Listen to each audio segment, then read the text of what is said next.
الحمد لله رب العالمين، والصلاة والسلام على سيد المرسلين نبينا محمد وعلى آله وصحبه ومن تبعه بإحسان إلى يوم الدين. أما بعد، عن أبي هريرة رضي الله عنه قال: قام أعرابي فبال في المسجد فقام إليه الناس ليقعوا به، فقال النبي صلى الله عليه وسلم: دعوه وأريقوا على بوله سجلا من ماء أو ذنوبا من ماء، فإنما بعثتم ميسرين ولم تبعثوا معسرين.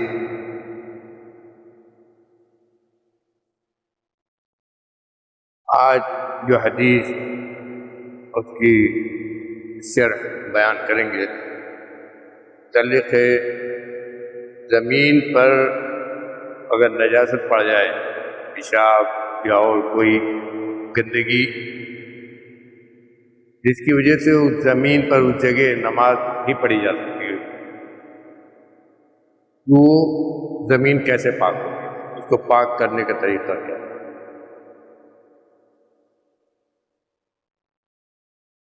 حضرت ابو ہریرہ رضی اللہ عنہ سے روایت ہے، فرماتے ہیں کہ ایک اعرابی صحابی مسجد میں آئے اور مسجد میں پیشاب کیا، مسجد میں پیشاب کرنے لگے۔ ان کو دیکھ کر صحابہ کرام جو موجود تھے مسجد میں وہ دوڑے تاکہ ان کو روکیں، ان کو منع کریں۔ نبی کریم صلی اللہ علیہ وسلم نے فرمایا کہ دعوہ، چھوڑ دو اس کو، اور پیشاب کر لینے دو۔ جب پیشاب کر لیا تو کہا کہ اس جگہ ایک ڈول پانی بہا دو، یعنی زیادہ پانی، ڈول کا مطلب یہ ہے کہ ڈھیر سارا پانی بہا دو، اس لیے کہ تم لوگ آسانی کرنے والے بنا کر بھیجے گئے ہو، آسانی کرنے والے بنا کر بھیجے گئے ہو، اور سختی کرنے والے نہیں بھیجے گئے۔ یہ حدیث یہاں مختصر ذکر کی ہے، لیکن اس حدیث کو امام بخاری، امام مسلم، ترمذی، ابو داؤد سب نے نقل کیا ہے، اور زیادہ لمبی حدیث ہے، سخت قسم کے صحابی تھے، اور حضرت انس بن مالک رضی اللہ عنہ نے اس واقعے کو بیان کیا ہے، تو پورا تفصیل سے بیان کیا۔ کہتے ہیں کہ ہم لوگ ایک بار نبی کریم صلی اللہ علیہ وسلم کے ساتھ مسجد میں، آپ کی مجلس میں بیٹھے ہوئے تھے۔ ایک دیہاتی صحابی آئے اور انہوں نے 2 رکعت نماز پڑھی۔ نماز پڑھنے کے بعد دعا کی، دعا میں کیا کہا؟ اللہم ارحمنی ومحمدا ولا ترحم معنا احدا، اے اللہ میرے اوپر رحم فرما اور محمد صلی اللہ علیہ وسلم پر رحم فرما، اور کسی اور کے اوپر رحم نہ۔ فقال له النبی صلی اللہ علیہ وسلم لقد تحجرت واسعا، کہا کہ تم نے تو ایسی دعا کی ہے کہ ایک پورے کشادہ معاملے کو تنگ کر دیا۔ دعا ایسی کرنی چاہیے کہ سب کے لیے ہو، تو تم نے 2 کو خاص کر دیا کہ رحمت انہی دونوں پر آئے۔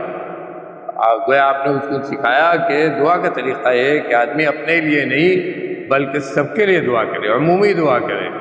دعا کرنے کا طریقہ ہو کہ اپنے لیے کرے، اپنے اہل ویال کے لیے کرے، اپنے ساتھیوں کے لیے کرے، تمام مسلمانوں کے لیے کرے۔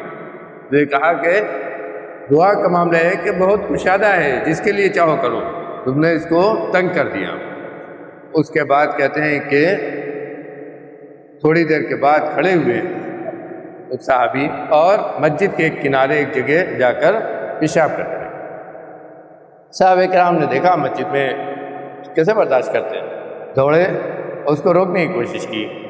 تو آپ نے صحابہ کرام کو منع کر دیا، اس کو پیشاب کرنے دیا، کہا کہ پیشاب کرنے دو۔ اور جب پیشاب کر لیا تب آپ نے صحابہ کرام سے کہا کہ اس جگہ پانی ڈال دو، اور اس آدمی کو بلایا جس نے پیشاب کی تھی، اس کو بلایا اور اس سے کہا کہ سنو، ان هذه المساجد لا تصلح لشيء من هذا البول والقدر انما هي لذكر الله عز وجل والصلاة وقراءة القرآن۔ کہا کہ سمجھایا اس کو اور کہا کہ دیکھو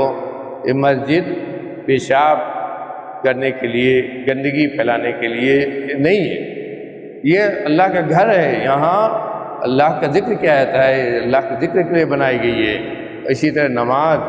قرآن کی تلاوت کے لیے بنائی گئی ہے، اور پھر آپ نے اس جگہ پانی ڈلوا دیا۔ یہ حدیث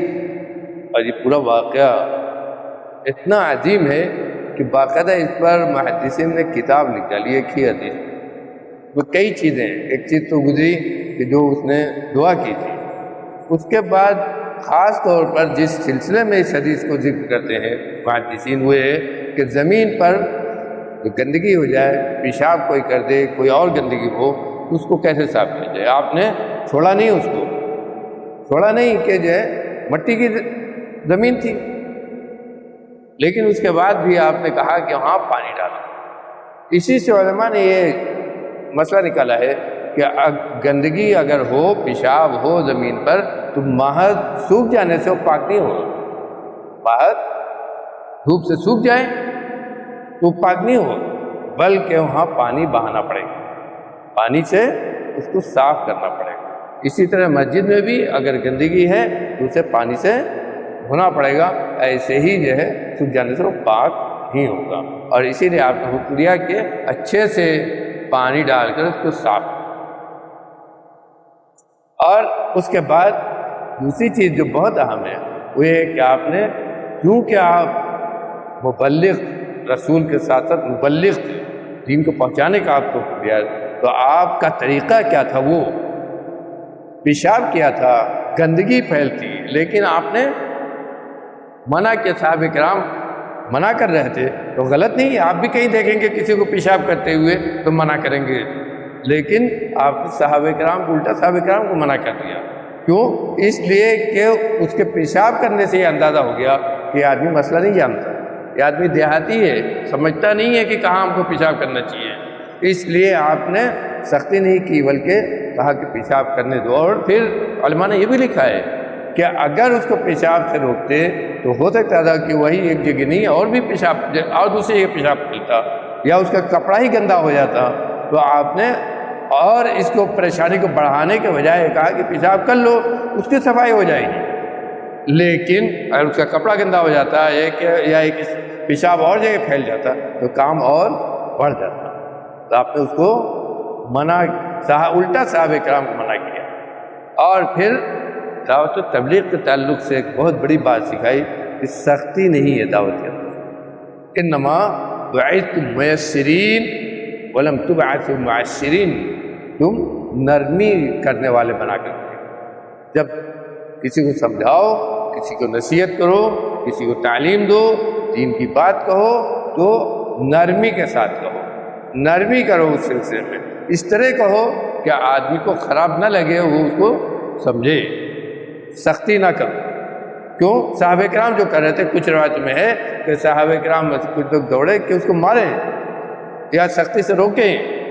تو اسی لیے آپ نے اور زیادہ سختی سے منع کیا، کہا کہ سختی کرنے سے کوئی فائدہ نہیں ہے، وہ آدمی جانتا ہی نہیں ہے، جاہل ہے، تو اس کے اوپر سختی نہ کرو بلکہ نرمی سے اس کو سمجھاؤ۔ اور پھر یہ بھی بتلا دیا کہ مسجدیں جو بنائی جاتی ہیں ان کا مقصد کیا ہے؟ ان کا مقصد یہ ہے کہ ہاں نماز کے ساتھ ساتھ اللہ کا ذکر ہو، قرآن کی تلاوت ہو، یہ اللہ کا گھر ہے، اسی لیے مسجدوں میں ہر ایسی چیز سے منع کیا گیا ہے جو مسجد کے آداب کے خلاف ہے۔ خرید فروخت کرنا منع کیا گیا ہے، شور غل کرنا منع کیا گیا ہے، یہاں تک کہ اس طرح قرآن کی تلاوت سے منع کیا گیا کہ زور زور آدمی اس طرح قرآن کی تلاوت کرے کہ اگر نماز کوئی پڑھ رہا ہے تو اس کی نماز میں خلل ہو۔ یہاں تک قرآن کی تلاوت کرنا یہ عبادت ہے، لیکن اس طرح زور زور آدمی قرآن کی تلاوت کرے کہ جو نماز پڑھ لیں ان کو خلل ہو نماز پڑھنے میں، تو اس کو بھی آپ نے منع کیا۔ اور رہا بات کرنا کہ آدمی سے بیٹھ کر اس طرح بات کرے کہ دوسرے کی نماز، تو یہ کہاں سے جائے؟ مسجد کے آداب بھی گویا اس کے ذریعے آپ نے بتا دیے کہ مسجد حقیقت میں اللہ کا گھر اور عبادت کے لیے ہے، اس لیے اس کو ہر ایسے کام سے محفوظ رکھا جائے جس سے نماز پڑھنے والوں کو خلل ہو، جس سے نماز کا مسجد کا ادب، مسجد کے جو آداب ہیں وہ اس کے خلاف ہو۔ اس کے بعد مسجد کی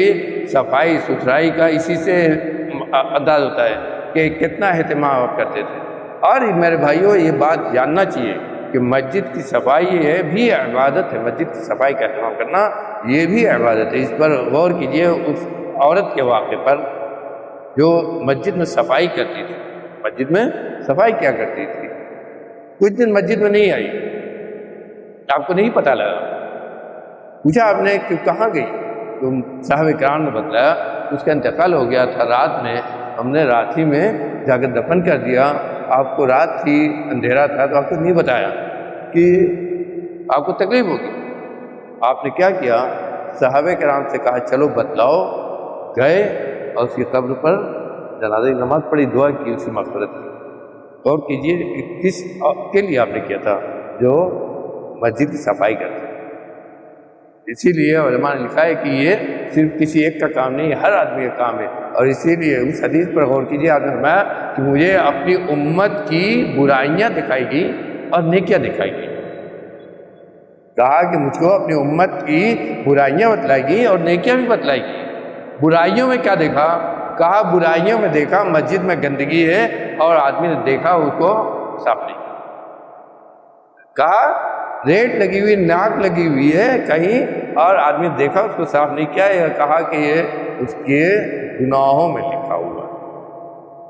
تو یہ تو سب کا کام ہو گیا، جو بھی جہاں گندگی دیکھے تو اس کو گندگی ہو یا کوئی ایسی چیز ہو جس کو آدمی جنرلی پسند نہیں کرتا ہے، تو اس کو خود ہی جو ہے اہتمام کرے کہ مسجد سے صاف رکھے، کیونکہ اللہ کا گھر ہے، اللہ کے گھر کو ہم کو صاف رکھنا ہے۔ یہاں بھی آپ نے بتایا کہ مسجد کو ہر قسم کی گندگی سے پاک رکھنا چاہیے، اور یہی اس کو گویا تعلیم دی اس آدمی کو بھی کہ یہ مسجد پیشاب پاخانے کے لیے نہیں ہے، یہاں پیشاب کرنا، گندگی پھیلانا یہ منع ہے، اس لیے کہ اللہ کے ذکر کے لیے اس کو صاف ستھرا رکھنا چاہیے، تو اس کو بھی یہ تعلیم۔ تو اصل میں نے کہا کہ اصل چیز جس کے لیے حدیث ذکر کیے، طہارت کے باب میں ذکر کرتے ہیں، اسی لیے کہ زمین کی صفائی، گندگی جہاں زمین پر ہو اس کی صفائی کا راستہ یہ ہے، طریقہ یہ ہے کہ وہاں پانی بہا دیا جائے، وہ صاف ہو جائے گا۔ یہاں آپ کو بتا دیں کہ احناف کا مسئلہ اس مسئلہ کے سلسلے میں عجیب و غریب ہے، کہتے ہیں جہاں ایسی گندگی ہو تو وہاں زمین کھودی جائے اور زمین کے اندر تک اس کو صاف کیا، اور اسی لیے امام شافعی وغیرہ نے اس سلسلے میں احناف کے مسئلے بڑی بات لکھی ہے، لیکن یہ حدیث بتاتی ہے ایسا اتنی تکلیف اسلام نہیں دیتا ہے، سیدھا یہ ہے کہ ہم پانی بہا دیں اور وہ جگہ صاف ہو جائے گی، پانی بہا دیں اور وہ جگہ صاف ہو جائے گی۔ اللہ تعالیٰ میں کہنے سے زیادہ عمل کرنے کو دیتے ہمارے